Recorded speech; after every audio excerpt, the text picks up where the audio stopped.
महाराजगंज से एक ऐसी दर्दनाक कहानी सामने आई है जिसे सुनकर किसी का भी कलेजा कांप उठे। एक बदनसीब मां जिसने अपनी आंखों के सामने अपने 3 जवान बेटों की अर्थियां उठती देखी। सीने में दुखों का पहाड़ लिए इस मां के पास जीने की सिर्फ 2 ही उम्मीद बची थी, एक इकलौता जिंदा बेटा और सिर छिपाने के लिए एक छोटा सा आशियाना। लेकिन नियति के इस क्रूर प्रहार के बीच घर की बहू ने एक ऐसा खौफनाक और सुनियोजित साजिश रची जिसने इस बुजुर्ग मां को सड़क पर आने को मजबूर कर दिया है। अमन के सारे संपत्ति उठा ले गए, मकान भी बेच दिया, मकान नाती के नाम से मकान डाला, देखभाल मेरा हाल है। इन आंसुओं को देखिए, ये आंसू सिर्फ एक लाचार माँ के नहीं बल्कि ममता, रिश्तों और इंसानियत के कत्ल की वो गवाही है जो इस बुजुर्ग माँ की आंखों से बह रही है। उम्र के इस पड़ाव में जहाँ सेवा की दरकार थी, वहाँ इस माँ के जीवन में दुखों का ऐसा महाप्रलय आया कि पूरा संसार ही उजड़ गया। कहा जाता है कि बेटी पराया धन होती है जो दूसरे के घर को रोशन करने जाती है, लेकिन जब वही जीवन संगनी बनकर विश्वासघात करे तो किसी की बनी बनाई दुनिया उजड़ते देर नहीं लगती। एक परिवार की त्रासदी की ये पूरी कहानी महाराजगंज के नौतनवा कस्बे के वार्ड नंबर 11 भुंडी के रहने वाले गंगा सागर वर्मा की है। नियति का क्रूर प्रहार तो देखिए, इस माँ की कोख से जन्मे 4 बेटों में से 3 एक कर काल के गाल में समा गए। सीने में 3 बेटों की अर्थियों का गम समेटी इस माँ का सहारा अब बस एक लौता बेटा और 3 मासूम नाती नातिन हैं। लेकिन इन जख्मों के नासूर अभी सूखे भी नहीं थे कि घर के भीतर से ही कैसा आघात लगा जिसे पैरों तले जमीन खिसक गई। हमारी औरत जो है पिताजी को सेवा करके पता न किस तरह से साजिश बन करके सेंट्रल बैंक में जो है एफडी में अपना नामनी और स्पेशल एफडी खाते में पैसा ये सब धोखाधड़ी से करा ली है। और उस वक्त जो है क्या हो रहा कि मकान जो 2 लड़के हैं हमारे, तो 2 लड़के के नाम से है और सनिचिका में वो है, मकान भी बेच रही है।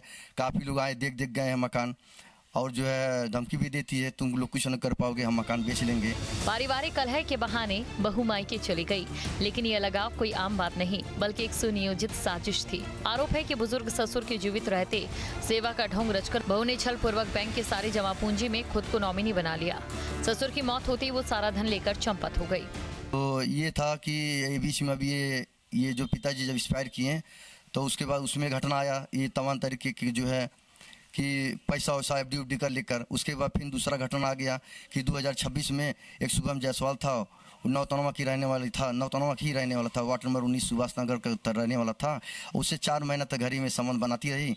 हमें बाद में मालूम चला था शुभम जायसवाल को जो है हम भगा दिए हैं रूम से। फिर बाहर में भी ताल्लुकात रखती थी। फिर जो है महिला थाने में भी जो है ये मामला आया, वहाँ पे खुलासा हुआ। क्रूरता की हद तो तब पार हो गई जब एक खुलासा हुआ कि उसने धोखे से इस इकलौते आशियाने का हिबानामा यानी कि दान पात्र अपने नाम करवा लिया, जिसमें बेसहारा परिवार रह रहा है। अब उस मकान को भी बेचने की तैयारी है। 3 बेटों को खोने के बाद अब सिर पर छत भी छिन जाने के डर से माँ भीतर से टूट चुकी है। अल्लाह बुढ़वा के हमरे खिया पियाई के सारा संपत्ति लिखवा लहलिस, खाना वाना लेके जा रहा लिए पूरा संपत्ति लिखवा लहलिस। हमारे मर्द से हमन के एकदम कंगाल कर दहलिस।